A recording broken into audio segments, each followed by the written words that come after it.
So we've talked a couple times about how the formation of the acetals, the imines, and the enamines are reversible processes. And so now we're specifically going to look at the reverse process. And so we're going to look at the hydrolysis of these three different types of compounds. So for much of this chapter, we've been focusing on the reaction going in this direction.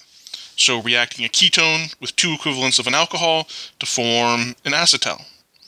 Hydrolysis is the reverse reaction where I'm going from the acetal back to the ketone and the alcohols. This reaction is catalyzed under acidic conditions. It does not work under basic conditions.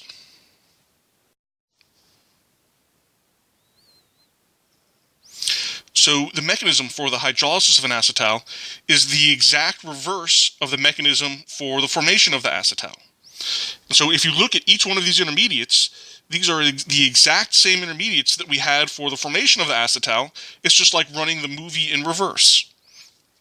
And so sort of thinking backwards in this mechanism, when we have the hemiacetal, the steps that we have to get to the acetal are we protonate the water and then it pops off, then we have a nucleophilic attack, and then a proton transfer to give us the neutral product. And so sort of thinking backwards here, in the reverse mechanism for the formation of the acetal, right, kind of going backwards, we protonate the water, and then it pops off, then the alcohol attacks, and then we have a proton transfer to give us the neutral product.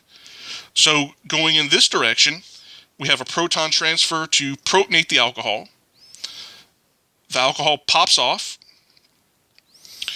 We then have a nucleophilic attack, which is the opposite of losing the water. Proton transfer to get back to the neutral hemiacetal. If we sort of think about going in this direction, the formation of the hemiacetal, we have a proton transfer, a nucleophilic attack, and then a proton transfer. And so in the reverse, we have a proton transfer, the loss of leaving group, and then a proton transfer. So you just have to think about the mechanism for the formation of the acetal and just run it backwards. Now this takes a little bit of practice, and so I would encourage you trying a couple of these on your own, and then I'll have an example at the end of the video as well where we'll do one together. All right, but to sort of help with figuring out these reverse mechanisms, if we gained a proton in the forward direction, then we're going to lose a proton in the reverse direction. The opposite of a nucleophilic attack is going to be loss of a leaving group. If we lose a proton in one direction, we'll gain a proton in the other direction. And so you can see how the mechanisms are related when we go in one direction versus the reverse.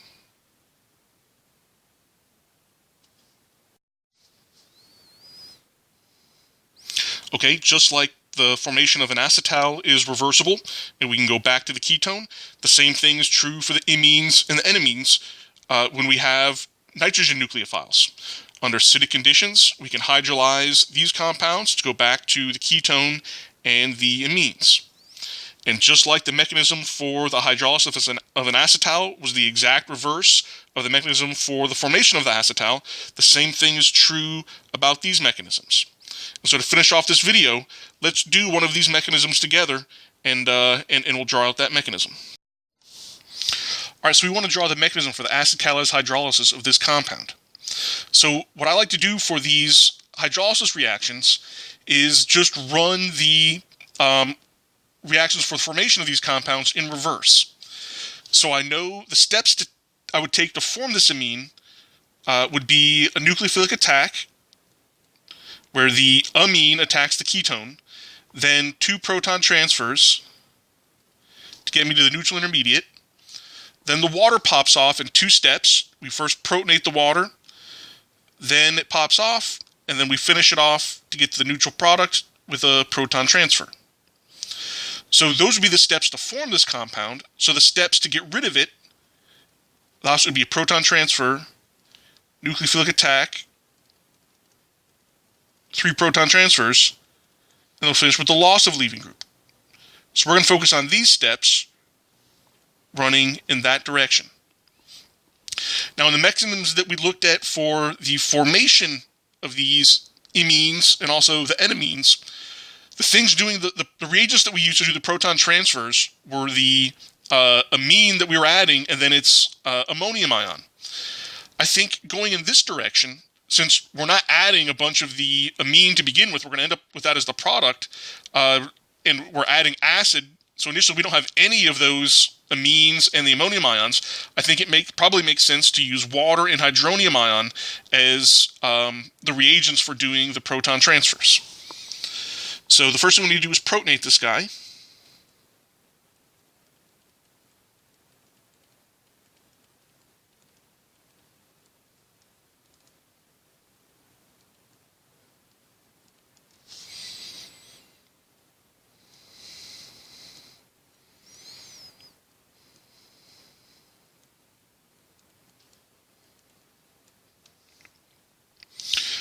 Okay, now we're going to have the nucleophilic attack of the water.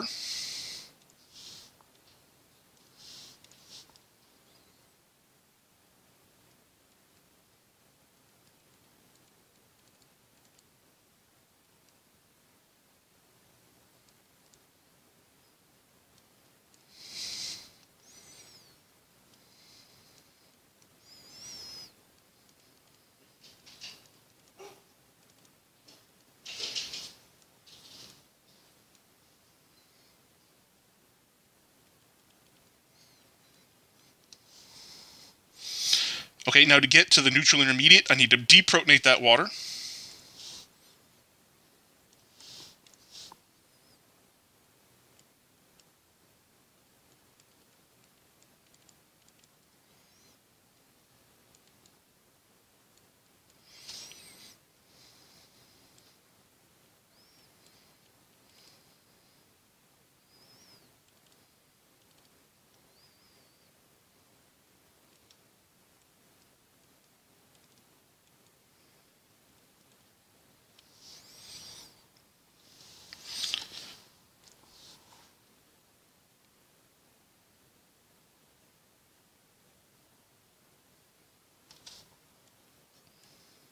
All right, now we have 2 more proton transfers, and then the loss of the leaving group, the loss of the nitrogen.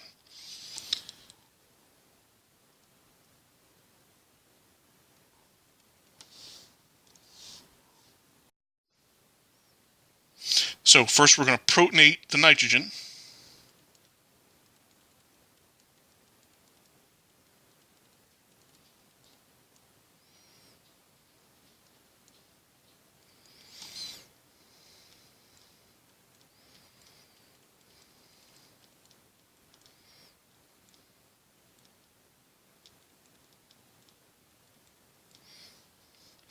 Then we're going to deprotonate the oxygen.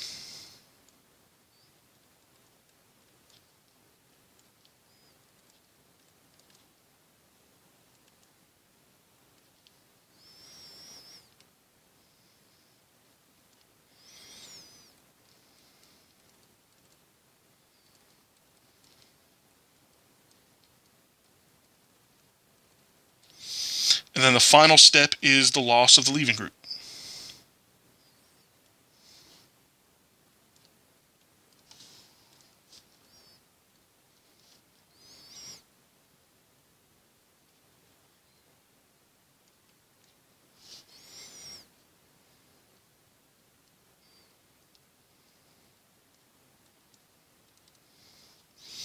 And then, I don't know that we have to write it, but I'll also write the E. My pen's not working.